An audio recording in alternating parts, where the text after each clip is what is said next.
Hello friends, welcome on our YouTube channel catch nursing education. Myself Aditya Pareek. आज हम जो discuss करेंगे एक वेरी इंपॉर्टेंट टॉपिक जिसका नाम है CPR, जिसके बारे में आप पहले भी पढ़ चुके होंगे। CPR है, ये एक प्रोविजन होता है, एक मेथड होता है। तो जो आज का हमारा टॉपिक है dear, this is the CPR। अब आप पूछोगे कि साहब ये CPR क्या होता है? तो CPR की फुल फॉर्म होती है डियर कार्डियो पल्मोनरी, और आर का मतलब हो जाएगा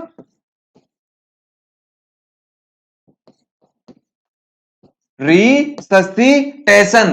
cardio is related to the heart, तो कार्डियो का मतलब हो गया यहां पे हार्ट, तो हार्ट। पल्मोनरी यानी लंग्स, और रिससिटेशन का मतलब होता है कि ये ऑर्गन जो अपनी पहले वाली स्टेज में थे, जहां पर इनकी फिजियोलॉजी थी, उसी फंक्शनिंग के अंदर इसको वापस से लाना, इस प्रोविजन को, इस मेथड को हम बोलते हैं साहब CPR, कार्डियो पल्मोनरी रिससिटेशन। तो इसका मतलब होगा to bring back physiological activity of that organ. यानी जो ऑर्गन है, कौन से ऑर्गन की बात कर रहे हैं? Mainly heart and lungs, because heart is the vital organ of our body. जो हार्ट होता है ये हमारी बॉडी को ब्लड सप्लाई करता है। जब मैंने आपको कार्डियोवास्कुलर पढ़ाया था, उसमें मैंने आपको इसके बारे में अच्छे से बताया था। तो ये जो हार्ट डियर, ये बॉडी की जो वाइटल फंक्शनिंग है उसे मेंटेन करता है और ऑक्सीजन सप्लाई का काम करता है पूरी बॉडी में। लेकिन ये ऑक्सीजन आती कहां से? जो लंग्स है उससे गैस एक्सचेंज होता है, तो ये एक दूसरे से कोरिलेट है और ये होते हैं हमारी बॉडी के वाइटल ऑर्गन। तो इन वाइटल ऑर्गन की फंक्शनिंग को वापस से लाने के लिए एक प्रोसेस, एक प्रोविजन जो है उसे हम बोलते हैं CPR। ये तो हो गया साहब इसका पहला नाम। अब बोलोगे साहब दूसरा नाम क्या है इसका? तो इसे हम बोलते हैं BLS। BLS का मैं मतलब लिख देता हूं फुल फॉर्म यहां पे। बी का मतलब हो गया बेसिक, एल का मतलब हो गया लाइफ, एस का मतलब हो गया dear support. Basic life support, ये होती है इसकी फुल फॉर्म। अब हम बात करते हैं साहब डेफिनेशन ऑफ द CPR की। जो CPR है इसकी डेफिनेशन क्या होती है? तो हम बात करेंगे about the definition of the CPR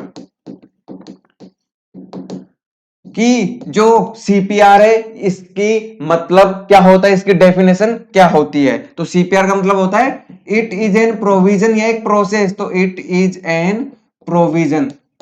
मैंने अभी बताया आपको कि हार्ट के फंक्शन को लाना है, और हार्ट का फंक्शन क्या होता है? ब्लड पंप करना। ब्लड के अंदर क्या होती है? ऑक्सीजन। तो टू प्रोवाइड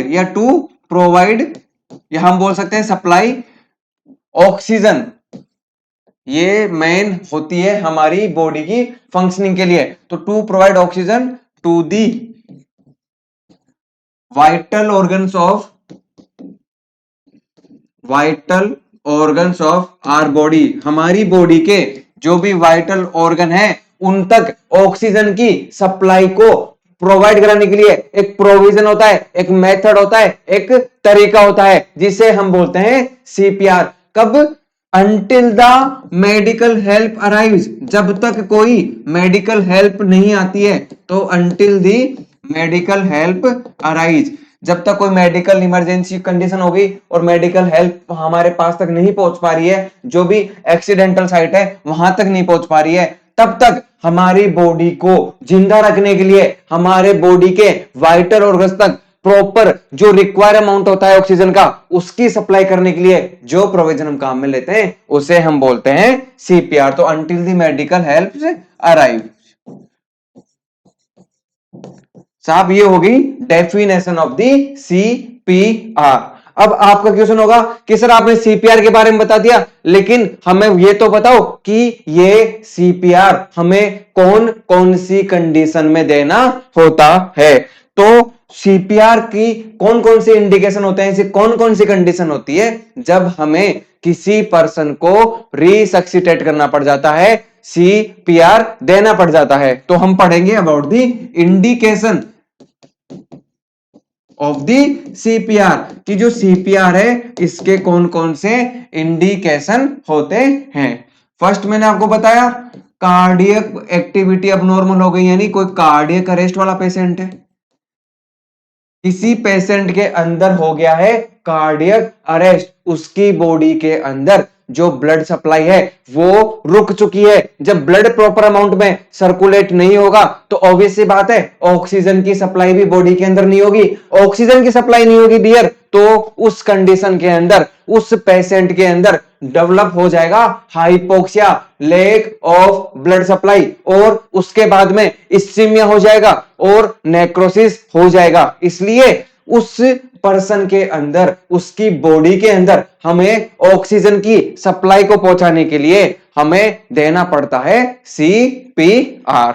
दूसरा मैंने आपको बताया था पल्मोनरी, और pulmonary is related to the respiration. तो इसमें दूसरी कंडीशन आ गई कि कोई पर्सन जिसके अंदर रेस्पिरेटरी फेल्योर हो गया हो,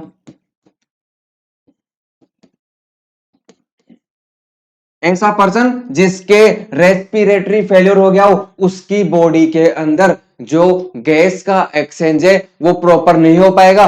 प्रॉपर अमाउंट के अंदर जब गैस एक्सचेंज नहीं हो पाएगा तो प्रॉपर ऑक्सीजन है जो ब्लड के अंदर नहीं मिलेगा, और जब प्रॉपर नहीं मिलेगा तो हाइपोक्सीमिया होगा, और जब हाइपोक्सीमिया होगा तो जो सेल है वहां तक प्रॉपर अमाउंट के अंदर ऑक्सीजन नहीं पहुंच पाएगी, और वापस से वो नेक्रोसिस वाली बात, इस्कीमिया वाली बात हो जाती है। इसलिए कोई पर्सन जिसके अंदर रेस्पिरेटरी फेलियर हो गया हो और कार्डियक अरेस्ट, ये तो मेन हो गए साहब। और कौन कौन सी कंडीशन है?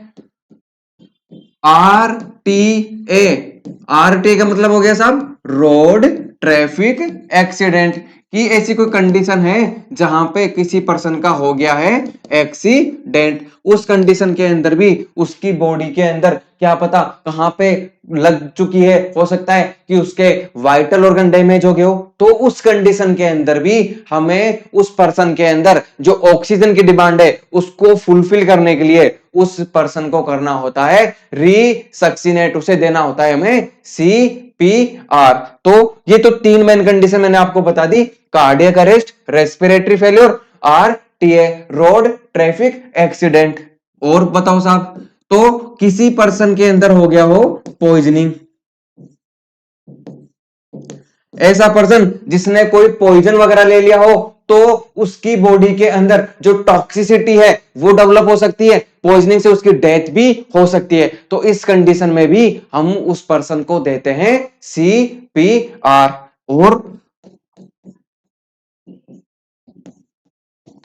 किसी पर्सन के अंदर हो गया हो एसिडोसिस, जो एसिडोसिस है जब ये डेवलप हो जाएगा, मेटाबॉलिक एसिडोसिस जब सीवियर कंडीशन में भी हो जाएगा, और रेस्पिरेटरी एसिडोसिस हो तो उस पर्सन के अंदर जब सीवियर हो जाता है तब भी हमें सीपीआर की जरूरत होती है।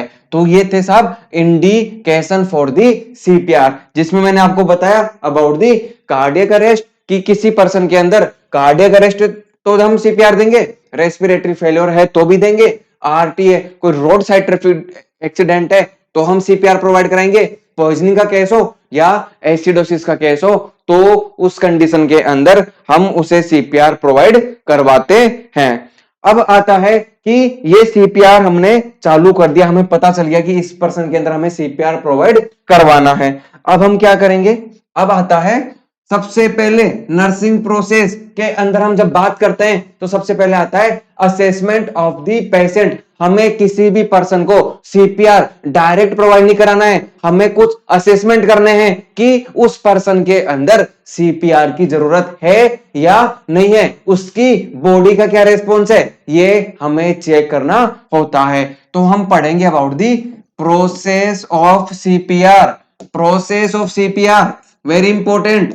जो सीपीआर है इसके अंदर सबसे पहले हम करते हैं असेसमेंट पेशेंट की एग्जामिनेशन करनी होती है। असेसमेंट सबसे पहले करना होता है सीपीआर के अंदर। हमें चेक करना है कि उस पर्सन को सीपीआर की नीड है या नहीं है। यदि पेशेंट हमारे पास क्लिनिकल सेटिंग में आता है तो दूसरी बात है। यदि पेशेंट हमें रोड साइड में मिलता है तो सबसे पहले होता है कि उस पेशेंट को हमें जो भी एक्सीडेंटल एरिया है या कोई साइट है, मान लो कोई भी सड़क में एक्सीडेंट हो गया हो, तो सबसे पहले हमें उसे एक फ्लैट सरफेस पे लेटाना होता है उस सड़क से दूर, और वहां पे जो आसपास में जो गैदरिंग हो जाती है, जो क्राउड इकट्ठी हो जाती है, उनको हटा देना है ताकि एक जो गुड अमाउंट ऑफ ऑक्सीजन है हम उसके अंदर सप्लाई कर सके, उसका रेस्पॉन्स चेक कर सके और उसे अच्छे से असेस कर सके। तो सबसे पहले आती है कि उस पर्सन को किसी सेफ प्लेस के ऊपर हमें ले जाना है in case of road traffic accident. Assessment में क्या करेंगे, सबसे पहले चेक करते हैं, वेरी वेरी इंपॉर्टेंट, कई बार एग्जाम में क्वेश्चन भी आया हुआ है। फर्स्ट स्टेप होती है चेक दी रेस्पॉन्स, उस पर्सन का रेस्पॉन्स चेक करते हैं। अब रेस्पॉन्स कैसे चेक करेंगे, कोई पर्सन हमें रास्ते में मिल गया तो हमें उसका रेस्पॉन्स चेक करना है। इसके लिए हम यूज में लेते हैं मेथड जिसे हम बोलते हैं couch method, COWS, couch method हम यूज में लेते हैं। मैं यहां पे लिख देता हूं काउच मेथड। अब इसमें क्या होता है, सबसे पहले हम उसे बोलेंगे कॉल योर नेम, उसे हम बोलेंगे कि आपका नाम क्या है। उस पेशेंट से उसका नाम पूछेंगे, यदि वो रेस्पॉन्स करता है तो हम उसके रेस्पॉन्स को नोट कर लेंगे।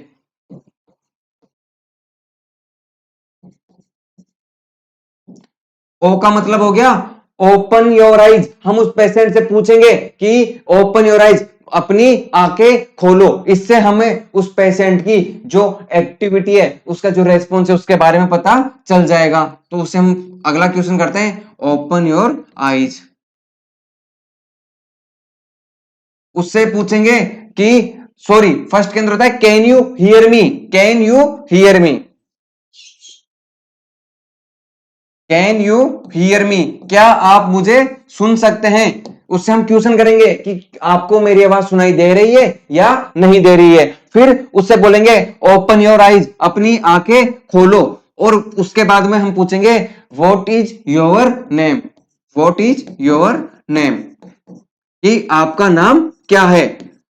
और इसके बाद में पूछेंगे स्क्वीज माई हैंड्स, कि जो मेरा हाथ है वो पकड़ो। अब इन चीजों क्यों पूछी, हम उस पेशेंट का असेसमेंट कर रहे हैं, उस पेशेंट का एग्जामिनेशन कर रहे हैं। तो उस पेशेंट के अंदर जब हम ये बात पूछेंगे तो उस पेशेंट को पता चल जाएगा और उसके जो रेस्पॉन्स है उसे हम नोट कर लेते हैं। तो फर्स्ट जो लाइन आती है ये होती है check the response of the patient, उस पेशेंट के रेस्पॉन्स हमें चेक करने हैं बाय द काउच मेथड। हमें काउच मेथड के थ्रू उस पेशेंट को एग्जामाइन करना है। अब सेकंड हम पढ़ते हैं अबाउट दी, यदि इसका रेस्पॉन्स पेशेंट नहीं देता है देन हम उस पेशेंट की पल्स चेक करते हैं। तो हमारी सेकंड स्टेप क्या हो जाएगी, check the pulse of the patient, check the pulse, जो पेशेंट है उसकी पल्स हमें चेक करनी है, तो चेक दी पल्स। अब पल्स के भी कुछ क्राइटेरियाज होते हैं, क्योंकि एडल्ट के अंदर भी सीपीआर देने की जरूरत पड़ सकती है, चिल्ड्रन के अंदर भी सीपीआर देने की जरूरत पड़ सकती है साहब, और हो सकता है कि कोई बेबी हो,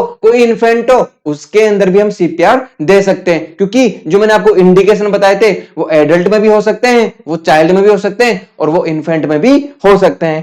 तो हमें क्या करना है, check the pulse of the patient. अब क्या चेक करेंगे साहब, एडल्ट है मैंने आपको बताया, एक है चिल्ड्रन। अब सीपीआर के अंदर चिल्ड्रन किसे कंसीडर करेंगे, ऐसा बेबी जिसकी उम्र हो गई है 1 साल से लेकर 8 साल तक का। तो 1 to 8 ईयर का जो बेबी होगा उसे कंसीडर किया जाता है चिल्ड्रन इन द सीपीआर। और इसके बाद में आता है इन्फेंट। अब इसकी साइट आप ध्यान से पढ़ना, बहुत सी एग्जाम में डायरेक्ट क्वेश्चन आया हुआ है कि एडल्ट की अंदर हम हमेशा चेक करते हैं कैरोटिड पल्स। जो कैरोटिड पल्स होती है उसे चेक करते हैं इन दी एडल्ट। जो एडल्ट क्लाइंट होगा उसके अंदर हम चेक करेंगे कैरोटिड पल्स को। कैरोटिड पल्स कहां होती है ये मैं आपको नहीं बताऊंगा, आपको पता होना चाहिए। चिल्ड्रन, चिल्ड्रन के अंदर हम कौन सी पल्स चेक करेंगे? फीमोरल पल्स चेक करते हैं। तो चिल्ड्रन के अंदर करेंगे हम फीमोरल पल्स। और इन्फेंट के अंदर करते हैं ब्रेकियल पल्स। जो ब्रेकियल पल्स होती है, जो ब्रेकियल फोसा होता है, ये चेक करते हैं in the infant, brachial pulse. जब हमने पेशेंट का रेस्पॉन्स चेक कर लिया, रेस्पॉन्स हमारे पास कुछ नहीं आया, साफ पल्स चेक कर ली, पल्स एकदम वायर लाइक आ रही है, एकदम डाउन है, कुछ कंडीशन तो पल्स हमें फेल्ट ही नहीं होती है, हमें पल्स नहीं मिलती है, फिर हम चालू करेंगे process of CPR, cardio pulmonary resuscitation की प्रोसेस चालू करते हैं। अब इसमें क्या करेंगे? अब स्टार्ट करेंगे सीपीआर, स्टार्ट दी सीपीआर। पहले की जो गाइडलाइन थी उसके अंदर सीपीआर की प्रोसेस होती थी, वो होती थी A B C. A means airway, B means breathing and C means chest compression. लेकिन अभी जो लेटेस्ट गाइडलाइन आई है सीपीआर की, उसके अंदर कुछ चेंजेस हुए हैं। अब वो क्या है साहब, मैं आपको बताता हूं। सबसे पहले हम प्रोसेस में स्टार्ट करते हैं सी यानी चेस्ट कंप्रेशन, फिर आता है ए यानी एयरवे, और फिर हम स्टार्ट करते हैं बी यानी ब्रीदिंग। सी का मतलब हो गया चेस्ट कंप्रेशन। सबसे पहले हमें उस पेशेंट के अंदर चेस्ट कंप्रेशन स्टार्ट करना है। इसके बाद में आती है एयरवे को मेंटेन करके रखना है। जो भी पेशेंट है उसके एयरवे को मेंटेन करना है, तो इसे हम बोल सकते हैं पेटेंट एयरवे। यानी जो पेशेंट है उसका एयरवे एकदम पेटेंट होना चाहिए, एकदम ओपन होना चाहिए, कोई ऑब्स्ट्रक्शन उसमें नहीं होना चाहिए। इसके बाद में आता है बी यानी ब्रीदिंग। ये होती है प्रोसेस ऑफ सीपीआर। सबसे पहले हमें करना होगा चेस्ट का कंप्रेशन। सबसे पहले किया चेस्ट कंप्रेशन, फिर हम उसका एयरवे मेंटेन करेंगे, और जो एयरवे होता है it should be open, it should be patent in that patient. इसके बाद में हम प्रोवाइड कराते हैं उसे ब्रीदिंग। तो अब हम पढ़ेंगे फर्स्ट स्टेप के बारे में, जो मैंने आपको बताई, that is the chest compression.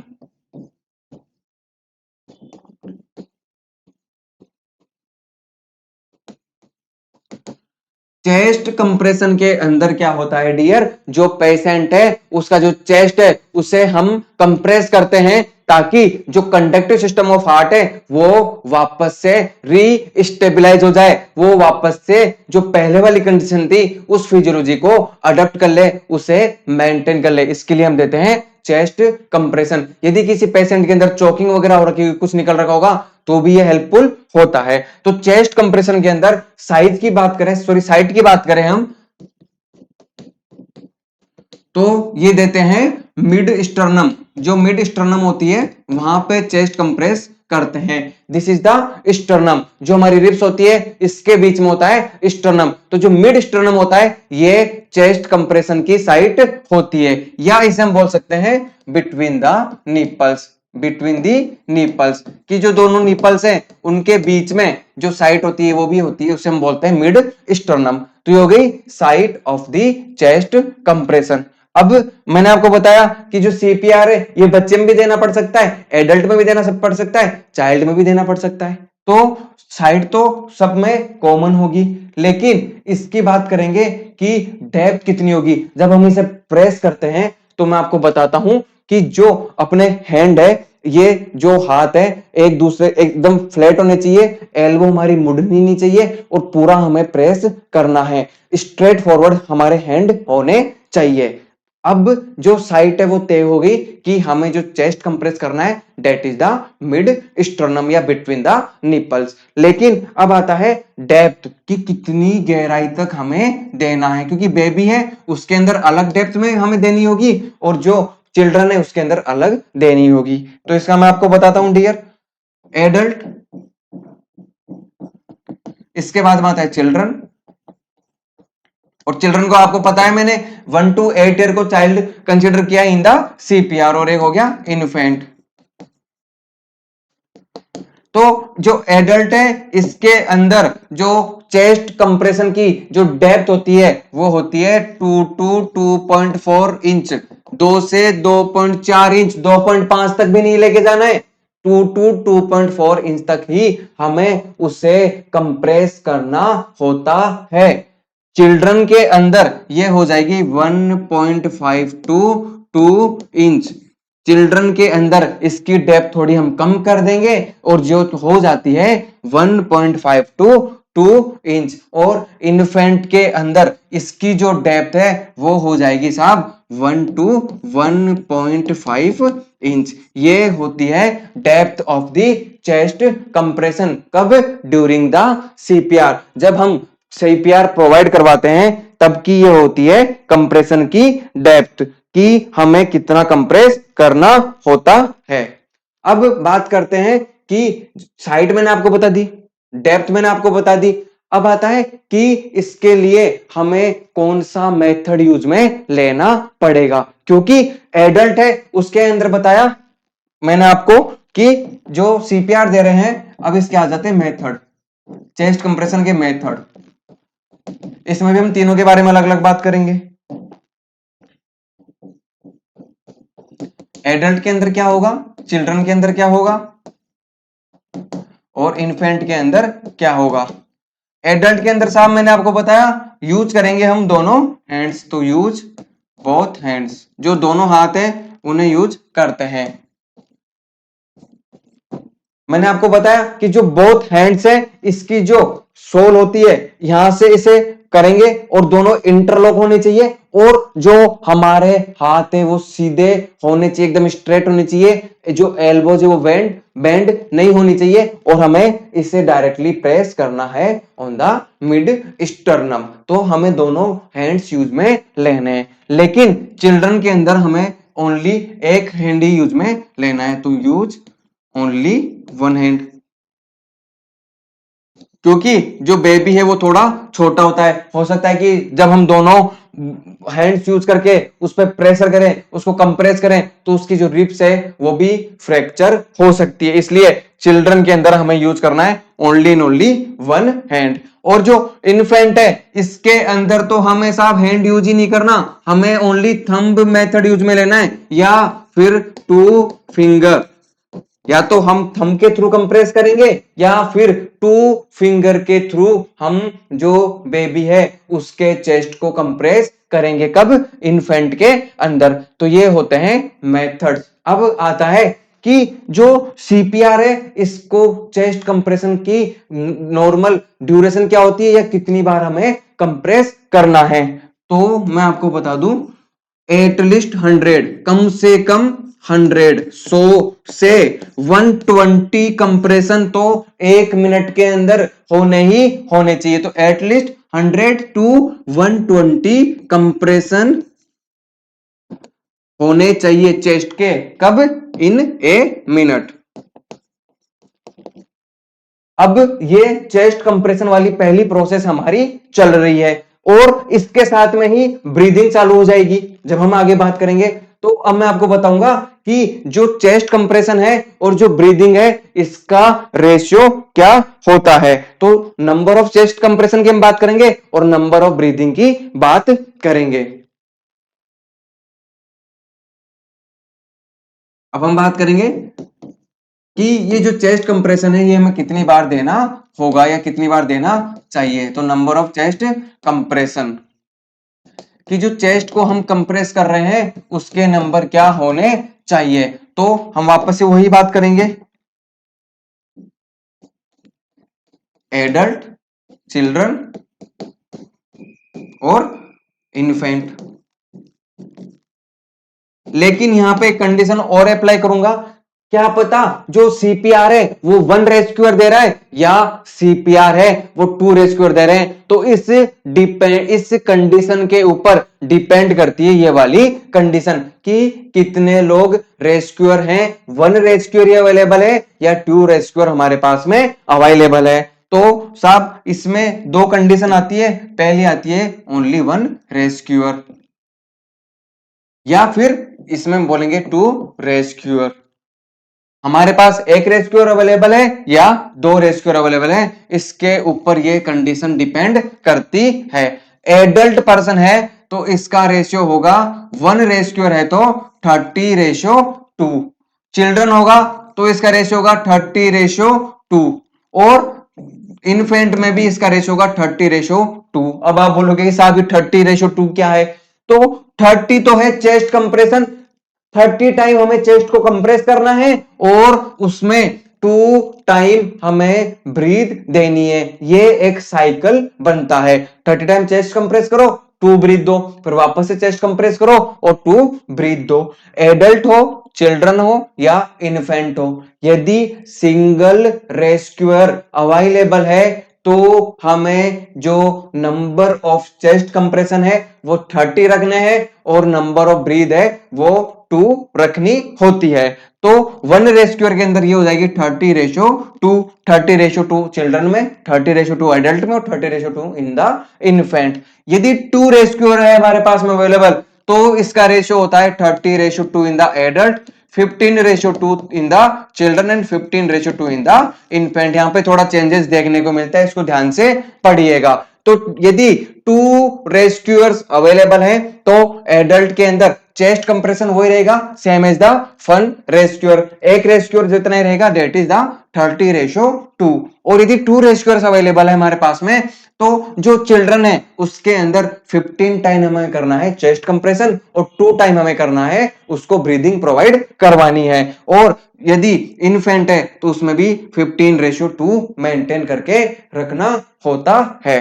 तो ये था number of the chest compression की जो चेस्ट कंप्रेशन है वो हम कितना प्रोवाइड करवाते हैं एडल्ट में, चिल्ड्रन में और इन्फेंट में। अब हम बात करेंगे सेकंड प्रोसेस, क्योंकि यह है चेस्ट कंप्रेशन। अभी तक हमने ओनली सी ए बी के अंदर केवल सी की बात की है। अब आता है एयरवे। तो जो सेकंड प्रोसेस होती है वो होता है मेंटेन ओपन एयरवे। मेंटेन करके रखना है हमें क्या, एक पेटेंट एयरवे या मेंटेन एंड ओपन एयरवे। एक ओपन एयरवे हमें मेंटेन करके रखना है। इसके लिए क्या करते हैं, इसके लिए हम कुछ पोजीशन देते हैं। जो सीपीआर होती है उस दौरान हम जो पोजीशन देते हैं उस पोजीशन को बोलते हैं रोज पोजीशन। पहले मैं आपको इसके बारे में लिखूंगा कि पोजीशन कौन सी देते हैं सीपीआर के दौरान, वो होती है रोज पोजीशन। अभी रोज पोजीशन क्या होती है इसके बारे में सुनना। रोज पोजीशन का मतलब है पर्सन जो है उसे हम सीधा लेटा देते हैं, यानी सुपाइन पोजीशन के अंदर उसे हम लेटा देते हैं और उसकी नेक को हाइपर एक्सटेंड करते हैं, पीछे की तरफ टिल्ट कर देते हैं। इसे बोलते हैं हाइपर एक्सटेंशन ऑफ दी नेक। तो उसकी जो नेक है उसका कर देते हैं हम hyperextension. Extension of what, extension of the neck. जो पेशेंट है उसकी नेक को हाइपर एक्सटेंड कर देते हैं ताकि उस पर्सन का, उस पेशेंट का जो एयरवे है वो प्रॉपरली मेंटेन किया जा सके। और मैंने आपको स्टार्टिंग में बताया था कि उसे हमें फ्लैट सरफेस के ऊपर लेटा देना है और उसे प्रोवाइड करानी है रोज पोजीशन। अब ये जो एयरवे है इसकी पेटेंसी को मेंटेन करने के लिए कुछ पोजीशंस काम में ली जाती है, कुछ मेथड्स काम में लिए जाते हैं, उनके बारे में हम पढ़ेंगे। एकदम इजी है। जो चेस्ट कंप्रेशन है उसमें ध्यान देने की जरूरत है, ये बाकी दोनों स्टेप इजी है। इसके लिए हम पहली पोजीशन यूज में लेते हैं हेड टिल्ट और चिन लिफ्ट पोजीशन। एक पोजीशन हो गई हेड टिल्ट और चिन लिफ्ट पोजीशन। दूसरा होता है जो थ्रस्ट और थर्ड जो होता है वो होता है हेलमिच मैनवर।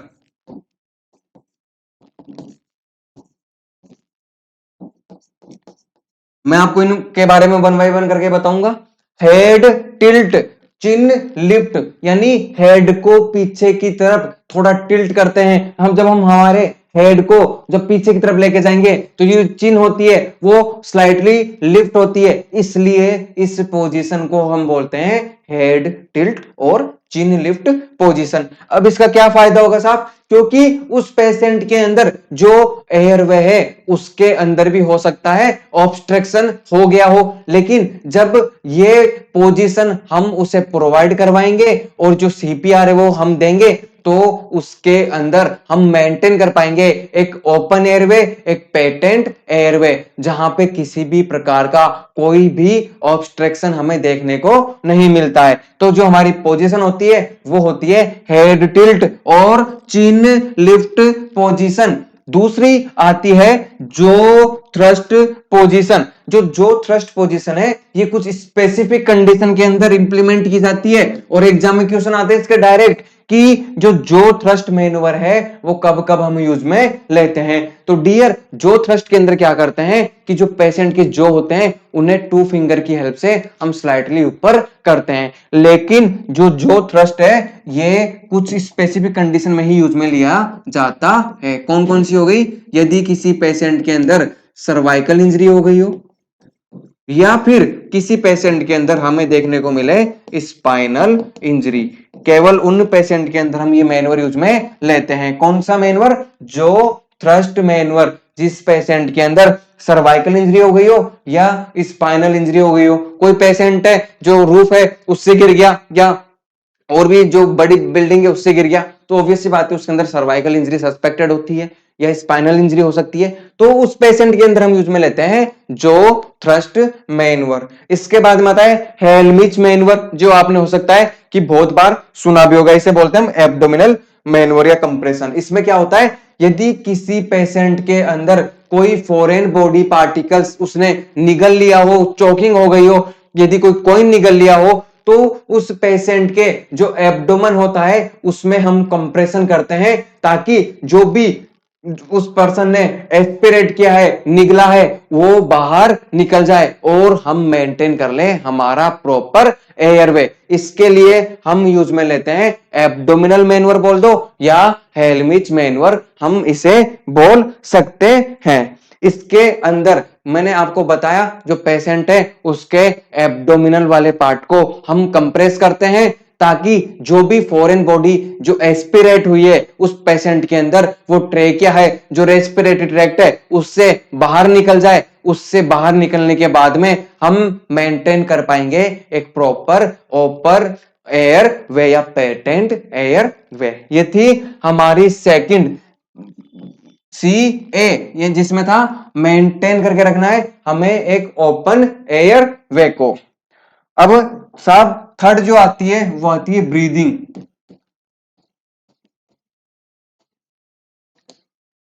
ब्रीदिंग के अंदर मैं आपको कुछ बातें बोल के बताऊंगा कि ब्रीदिंग जब हम देते हैं, मैंने आपको चेस्ट कंप्रेशन के साथ में आपको बताया कि ब्रीदिंग देनी होती है। वो साइकिल मैंने वहां पे बता दी कि कैसे कैसे आपको देना होता है, क्या रेशो रखना होता है, यहां पे मैं रिपीट नहीं करूंगा। जो ब्रीदिंग है हम उस पेशेंट को दे रहे हैं तो हमें कुछ बातें होती है जिनके बारे में जनरल इंस्ट्रक्शन होते हैं जो हमें फॉलो करने चाहिए कि उस पेशेंट के जो भी कुछ सिक्रेशन वगैरह हो पहले हम उन्हें वाइप करेंगे। यदि क्लिनिकल सेटिंग है तो हम गोज पीस यूज में लेंगे, और यदि आउटर सेटिंग है जहां पे क्लिनिकल जो फैसिलिटी जो हमारे पास प्रॉपरली अवेलेबल नहीं है तो वहां पे हम कोई भी एक कपड़ा या कोई एक हैंकी यूज में लेंगे। किसके लिए लेंगे? जब उस पर्सन को हम ब्रीथ प्रोवाइड कराएंगे। अब कैसे करवाएंगे उसके बारे में मैं आपको बताता हूं। जो पेशेंट है उसकी जो नोज है उसे हमें कर लेना है पिंच। जब हम नोज को पिंच कर लेंगे, और पोजीशन मैंने आपको बता रखी है उस पेशेंट की वही पोजीशन मेंटेन होनी चाहिए, that is the rose position. Rose position के अंदर जो नेक है वो हाइपर एक्सटेंडेड रहेगी और उस पेशेंट को हमें प्रोवाइड करवानी होती है dear mouth to mouth breathing. अब इसमें हम क्या करेंगे, पेशेंट को प्रोवाइड कराएंगे माउथ टू माउथ ब्रीथिंग। जो माउथ टू माउथ ब्रीथिंग है इसके अंदर हमें उस पेशेंट को ब्रीदिंग प्रोवाइड करवानी होती है। ब्रीदिंग क्यों प्रोवाइड कराते हैं? To provide oxygen to that patient. उस पेशेंट को ऑक्सीजन प्रोवाइड करवाने के लिए हम उसे ब्रीदिंग देते हैं जो होती है माउथ टू माउथ। अब इसमें जो ऑक्सीजन का कंसंट्रेशन है, ऑब्वियस सी बात है आपको पता है जो हमारा सराउंडिंग एटमॉस्फेयर है, एनवायरमेंट है, जिसके अंदर ऑक्सीजन का कंसंट्रेशन है साहब, वो कितना है? That is the 21% oxygen. ये कब है? हमारे एटमॉस्फेयर के अंदर। लेकिन यहां पे क्या है साहब यहाँ पे जब हम हमारी बॉडी से करवा रहे हैं, हमारी जो ब्रीदिंग है उसके थ्रू हम पेशेंट को ब्रीथ दे रहे हैं, तो उसके अंदर जो ऑक्सीजन का कंसंट्रेशन है तो हम इसमें केवल केवल 16% ऑक्सीजन उस पेशेंट के अंदर एडमिनिस्टर कर सकते हैं। तो इसके अंदर जो ऑक्सीजन का कंसंट्रेशन होता है वो ओनली 16% ही होता है। और इसकी जो ड्यूरेशन होती है साहब, जो ब्रीदिंग है इसको देते हैं हम फॉर 6 to 8 सेकेंड पर ब्रीथ। एक ब्रीथ को हम उस पेशेंट को देते हैं फॉर 6 to 8 सेकेंड, 6 से लेकर 8 सेकेंड तक हमें उस पेशेंट को ब्रीदिंग प्रोवाइड करवानी होती है। हम उसको 16% जो है ऑक्सीजन प्रोवाइड करवाते हैं, क्योंकि जो एटमॉस्फेयर है उसकी ऑक्सीजन का जो कंसंट्रेशन होता है वो 21% होता है। तो ये हो गया हमारी प्रोसेस ऑफ दी सीपीआर, जिसमें मैंने आपको बताया फर्स्ट हमने फॉलो किया चेस्ट कंप्रेशन, फिर हमने मेंटेन किया एक प्रॉपर ओपन एयरवे, फिर हमने प्रोवाइड कराई उस पेशेंट को ए ब्रीदिंग जिसकी ड्यूरेशन होती है 6 to 8 second, mouth to mouth हमें प्रोवाइड करवानी होती है। अब जो हमने ये पेशेंट है इसको तो बचा लिया, लेकिन हमने बोलते ना जोश में होश ना खो जाना, वो वाली बात हो जाती है कि इस सीपीआर के साथ कुछ कॉम्प्लिकेशन भी हो सकते हैं। हमने काम तो अच्छा किया लेकिन कुछ कॉम्प्लिकेशन भी डेवलप हो सकते हैं। लेकिन यदि किसी की जान बच जाए और हाथ टूट जाए तो हम उसे अच्छा ही मानेंगे कि उसकी जान बची तो लाखों पाए। तो कॉम्प्लिकेशन में पहला ही आता है, मैं बार बार टूटने फूटने की बात कर रहा हूं तो आपको समझ जाना चाहिए हमने कहां कंप्रेस किया, हमने उसके चेस्ट पे कंप्रेस किया, तो उस जो पेशेंट है उसकी रिब्स फ्रैक्चर हो सकती है। तो पहला कॉम्प्लिकेशन क्या हो गया, रिब फ्रैक्चर। दूसरा कॉम्प्लिकेशन क्या होगा, जब उसकी रिब फ्रैक्चर हो गई तो उसका जो चेस्ट है वो हो जाएगा फ्लेल चेस्ट, क्योंकि जब रिब फ्रैक्चर हो जाती है तो हमें देखने को मिलता है फ्लेल चेस्ट। और जब रिब फ्रैक्चर हो गई तो फ्लेल चेस्ट हो गया तो उसके जो लंग्स है उसके अंदर एयर भी जा सकती है, तो इसे हम बोलेंगे न्यूमोथोरेक्स। तो ये कुछ मोस्ट कॉमन कॉम्प्लिकेशन होते हैं किसके, कॉम्प्लिकेशन ऑफ द सीपीआर। तो आज का जो हमारा वीडियो था इसमें हमने बात की है about the CPR, cardio pulmonary resuscitation, other name होता है इसका बेसिक लाइफ सपोर्ट। तो ये था आज का हमारा वीडियो अबाउट द सीपीआर। यदि वीडियो अच्छा लगा वीडियो को लाइक कीजिएगा, आपके जो भी क्लासमेट्स हैं जो फ्रेंड्स हैं उनको ज्यादा से ज्यादा शेयर कीजिएगा। आपके कोई भी सजेशन हो या कोई टॉपिक आप पढ़ना चाहते हो तो कमेंट बॉक्स में सजेस्ट कीजिएगा, और हमारे चैनल से जुड़े रहने के लिए हमारे चैनल को सब्सक्राइब कीजिएगा। Thank you.